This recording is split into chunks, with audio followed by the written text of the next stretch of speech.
বেশ কয়েকটা দিন তো বাবার বাড়িতে কাটালাম। এরপর সময় এসে গেছে নিজের সংসারে ফিরে যাওয়ার। আর সে কারণেই দেরি না করে সকাল সকালই বেরিয়ে পড়েছি দুজনে। এই যে কাঁচা রাস্তা হয়েই যাব।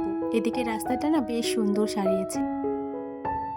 Hello everyone, good morning. কেমন আছেন সবাই? আশা করছি সকলে খুব ভালো আছেন, সুস্থ আছেন, আর আমরাও বেশ ভালো আছি। আমার আজকের আরও একটি নতুন ব্লগে আপনাদের সকলকেই স্বাগত জানাই। আজ বুধবার, সকাল 10:30 মতো বাজে এখন। আর এখন থেকেই আমি আমার আজকের ব্লগটি শুরু করছি। আশা করছি আমার আজকের ব্লগটি আপনাদের ভালো লাগবে। আর হ্যাঁ বন্ধুরা, ব্লগটি স্কিপ না করে সম্পূর্ণ দেখার অনুরোধ রইল আপনাদের কাছে। আজ সকাল থেকেই প্রচন্ড পরিমাণে রোদ দিচ্ছে, আর সে কারণেই না গাড়িতে আস্তে আস্তে প্রচন্ড গরমে পুরো শরীর যেন ঘামে ভিজে গেছিল। একদমই ইচ্ছা করছিল না স্নান না করে কোনো কিছু করার। সেজন্যই শ্বশুর বাড়িতে আসার পরে ঘর দুয়ার একটু ভালো করে ঝাড় দিয়ে নিয়েছিলাম, আর তারপরে স্নান করতে গেছিলাম। এই যে দেখুন, মাথায় স্নান করে নিয়েছি। যা গরম পড়েছে, মাথায় স্নান না করে যেন থাকাই যাচ্ছে না। চুলটা একটু গামছা দিয়ে ঝেড়ে নিয়েছি, আর তারপরে দেখুন সিঁদুরটা যেহেতু পরবো সেজন্য একটা কাংড়া এঁটে নিয়েছি, তারপর সিঁদুরটা পরে নিলাম। আমার এক বন্ধু আমাকে কমেন্ট করেছিলেন যে তুমি একটু গলার মতো হার পরবে, তাহলে ভালো লাগবে। সত্যি কথা বলতে আমারও ভালো লাগে না খালি গলায় থাকতে, কিন্তু যা পরিমাণ গরম পড়েছিল একদমই হারটা পরে থাকতে পারছিলাম না। হারটা পরে থাকার কারণে গলার সাইডগুলো না ছোলা ছোলা যাচ্ছিল, সেজন্যই খুলে দিয়েছিলাম। তবে তুমি যেহেতু এত সুন্দর একটা কমেন্ট করেছো, সেজন্যই তোমার কথা রাখতে হারটা আবার পরে নিলাম। সিঁদুরটা পরার পরে এই যে দেখুন হাতে একটু জল নিয়ে নিয়েছি, আর তারপরে পর্দাগুলো সুন্দর করে সরিয়ে দিলাম। আমার শাশুড়ি মা এই পর্দাগুলো সরিয়ে না আটতে পারেন না, সেফটি পিন দেওয়া আছে তো, কিন্তু মা পারেন না, সেজন্যই ওইভাবেই ছিল। আর আমিও তো ছিলাম না কয়েকদিন বাড়িতে, সেজন্য এই জায়গাটা না অনেকটাই ধুলো হয়ে গেছে। সোমবার মা শিব ঠাকুরের মাথায় জল ঢেলেছিল, যেহেতু আমি ছিলাম না, তো সেজন্যই না এখানে অনেক ফুল ছিল, তো সেই বাসি ফুলগুলো তুলে নিলাম। আর এই জায়গাটা অনেকটাই ধুলো হয়ে গেছিল, তো ওই ধুলোটাও একটু ভালো করে মুছে নিলাম।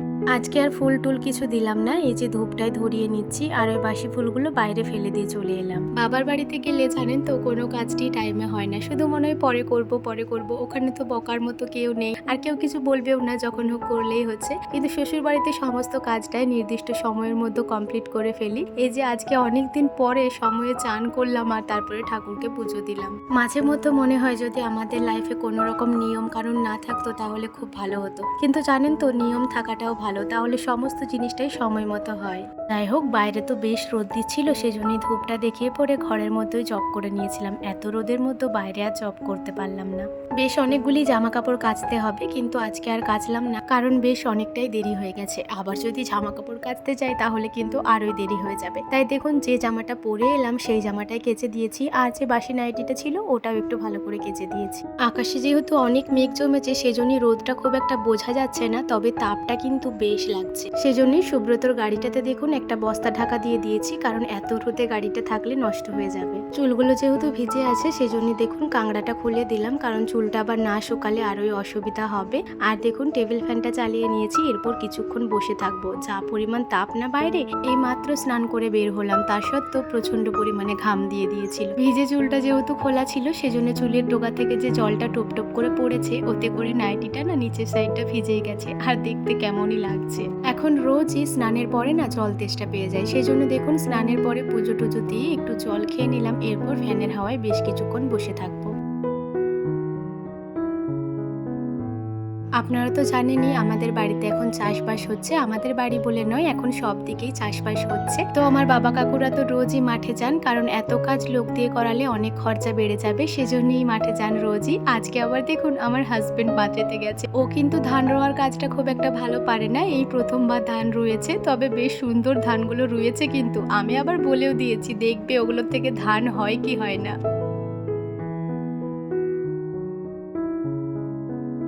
এই মুহূর্তে অনেকটাই সময় পার করে ফেলেছি, বিকাল 5টা মতো বাজে এখন। সারা দুপুরটা শুয়েছিলাম, আজকে আর ঘুম সেরকম হয়নি। আমার হাজব্যান্ড তো রোজ 5টার সময় মাঠে খেলতে যায়, তো ও যখন গেল আমিও উঠে পড়লাম। আজকে আর সেরকম ভাবে শুলাম না, ভাবলাম এই কাজগুলো না হয় আপনাদের সাথে শেয়ার করি। প্রথমেই জানালাটি ভালো করে খুলে নিলাম, আর এই যে মানি প্ল্যান্টটি দেখছেন এটা উপরে তুলে দিলাম। কয়েকদিন ধরে জল দেওয়া হয়নি বলে দেখুন গাছের পাতাগুলো কেমন নেতিয়ে গেছে। বাইরে মুষলধারে বৃষ্টি নেমেছে, আর সে কারণেই কারেন্টও চলে গেছে। আপনারা তো জানেনই আমাদের দিকে কেমন সমস্যা, একটু বৃষ্টি হলেই কারেন্ট চলে যায়। যাই হোক, কিছুক্ষণ ওয়েট করলাম, দেখলাম কারেন্টটা চলে এলো, তারপরে এই যে বিছানাটা একটু সুন্দর করে গুছিয়ে নিচ্ছি। প্রথমেই বিছানার মধ্যে যে বালিশ কাঁথাগুলো ছিল ওগুলো সমস্তটাই নামিয়ে নিয়েছি, আর তারপর দেখুন বিছানাটা টান টান করে পেতে নেব। সেরকম ধুলো নোংরা তো কিছু হয়নি, কিন্তু তার সত্ত্বেও একটু তো গুটিয়ে যায়, সেই জন্যই একটু টান টান করে পেতে নিলাম। জানেন তো, যে কোনো কাজ করার আগে বিছানাটি সুন্দর করে না গুছিয়ে রাখলে আমার আবার যেন একদমই ভালো লাগে না। আজকে আমাদের এখানের কারেন্টটা আমাকে বেশ জ্বালিয়েছে জানেন। যখনই আমি ভিডিও শুট করার জন্য ক্যামেরাটা অন করছি তখনই কারেন্ট চলে যাচ্ছে। মানে কাজটা আমি চাইলেও আর শুরু করতে পারছিলাম না জানেন, কারণ আপনাদের সাথে শেয়ার করবো ভেবেছিলাম, তো শুরু করে দিলে শেষ করে দিলে আবার আপনাদের সাথে কিভাবে শেয়ার করব। সেই জন্যই আজকে অনেকক্ষণ ওয়েট করে করেই এই যে বিছানাটি ঝেড়ে নিচ্ছি। যাই হোক, শেষ পর্যন্ত যে আপনাদের সাথে কাজটি শেয়ার করতে পারলাম এটাতেই আমি অনেক খুশি। বিছানাটি চারিধার টান টান করে পেতে নিয়েছি, আর তারপরে দেখুন বিছানা ঝাড়াটাই করে একটু সুন্দর করে ঝেড়ে নিলাম, কারণ বাইরে তো এখন বৃষ্টি হচ্ছে, আবার এই কাদা উঠে উঠে আসছে, বালি উঠে আসছে, তো এতে করে না বিছানাতেও অনেক বালি রয়েছে। যদিও পাগুলো মুছে বিছানায় ওঠা হয় তার সত্ত্বেও বালি রয়ে যাচ্ছে, তো এই জন্যই একটু সুন্দর করে ঝেড়ে নিলাম, এতে করে আর এক ফোঁটাও বালি নেই। বিছানাটি পরিষ্কার করে ঝাড়ার পরে জায়গার জিনিস জায়গায় রেখে দিয়েছি, আর তারপরে না ঘরটাও ঝাড় দিয়ে নিয়েছি, আর এই যে বারান্দাটি এরপরে ঝাড় দিয়ে নেব। ঠাকুমার রুমের যে ফ্যান দুটি ছিল ওই দুটি ফ্যান হঠাৎ করেই চলা বন্ধ হয়ে গেছে, সেই জন্যই ছোট কাকু ওই রুমটিতে বসে ফ্যানগুলো সারানোর চেষ্টা করছে, আর মিষ্টুও ওর কাছে বসে রয়েছে।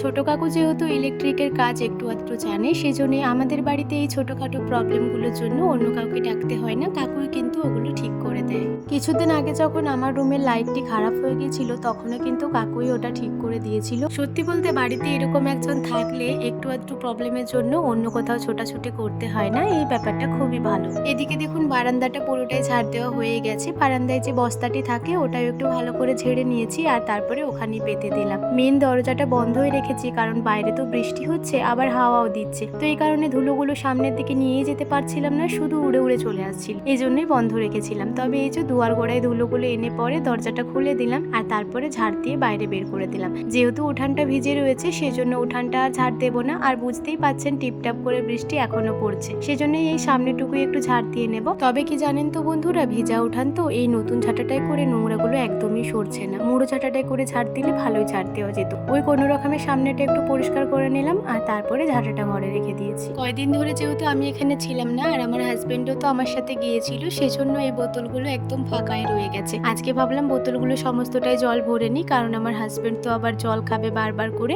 তো বারবার কলতলা যেতে একদমই ভালো লাগে না, সেজন্যই বোতলগুলো সমস্তটাই ভর্তি করে রাখি। সব বোতলগুলো নিয়ে কলপাড়ে চলে এলাম, এই যে কলপাড়ে নামিয়ে দিয়েছি, আর আজকে ভাবলাম এই পাইপে করেই জলটা ভরে নেব। এতগুলো বোতল তো কল পাম্প করে করে একা ভরতে গেলে অনেকটাই কষ্ট লাগে, তো সেজন্যই ভাবলাম এই যে পাম্পটা চালিয়েই একটু না হয় ভরে নি। এমনিতেই আমাদের কলে অনেক জল বের হয়, আর পাম্পে তো আরোই জল বের হয়, কিন্তু এখন আবার যেহেতু বর্ষাকাল, তো এত পরিমাণে জল বের হচ্ছে যে মানে আমি পাইপের জলটা একদম ভরতেই পারছি না। এদিকে কাকিমা দেখুন টোকাই করে চাল নিয়ে যাচ্ছে, এই চালগুলোই ধোয়া হবে আর তারপরে নুন মাখানো হবে, এতে করে আর কি মুড়ি ভাজানোর জন্য চালটা তৈরি করা হবে। প্রত্যেকবার যখনই চাল নুনানো হয় তখনই কাকিমা চালগুলো ধুয়ে দেন, আর চালগুলো সমস্তটাই আমার শাশুড়ি মা ভালো করে নুন মাখিয়ে নেন।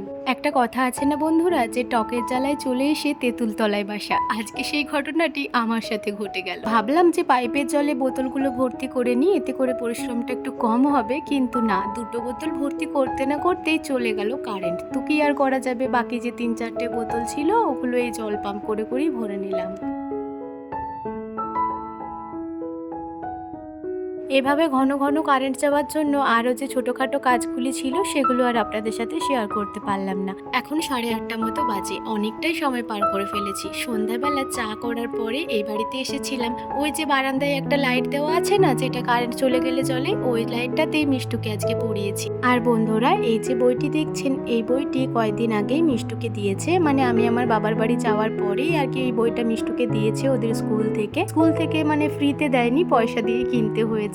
এই বইটার মধ্যে অনেক সাধারণ প্রশ্ন লেখা আছে, যেগুলো আমরা সব সময় নিজেদের চোখে দেখতে পাই, আর এই প্রশ্নগুলো অবশ্যই বাচ্চাদেরকে এখন থেকেই জানাটা দরকার, এতে করে ওদের বুদ্ধি অনেকটাই খুলবে, আর ওরা প্রত্যেক বিষয়েই ভাবতে শিখবে। শুধুমাত্র বাংলা প্রশ্ন বলে নয়, ইংরাজি, গণিত, অনেক ধরনেরই প্রশ্ন রয়েছে, তো ব্যাপারটা আমার খুবই ভালো লাগলো। বইটার মধ্যে অনেক কিছুই শেখার জিনিস রয়েছে। আজকে মিষ্টুকে অনেক ধরে পড়িয়ে দিয়েছি, এই যে 3-4 পাতা মতো পড়িয়েছি, ব্যাপারটা বেশ ভালো লাগলো। ও তো অনেক কোশ্চেন কোশ্চেনেরই আনসার দিতে শিখে গেছে। কিন্তু কি জানেন তো, ও তো এখনো পর্যন্ত লিখতে পারে না ভালো করে। এমনি লিখতে পারবে কিন্তু এই বানান করা অক্ষরগুলো মুখস্থ করে লিখতে পারে না। তো এটাই হচ্ছে একটু প্রবলেম, তবে ওটাও শিখিয়ে দেবো, কোনো ব্যাপার না। যেহেতু আজকে কারেন্ট ছিল না, তবে যতটুকু পারলাম ততটুকুই পড়িয়েছি। আবার পরের দিনকে বাকি যে পড়াগুলি আছে ওগুলো পড়ানো শুরু করব। তবে হ্যাঁ, পড়াতে পড়াতে লেখাটাও শুরু করতে হবে, নয়তো অনেকটাই প্রবলেম হবে।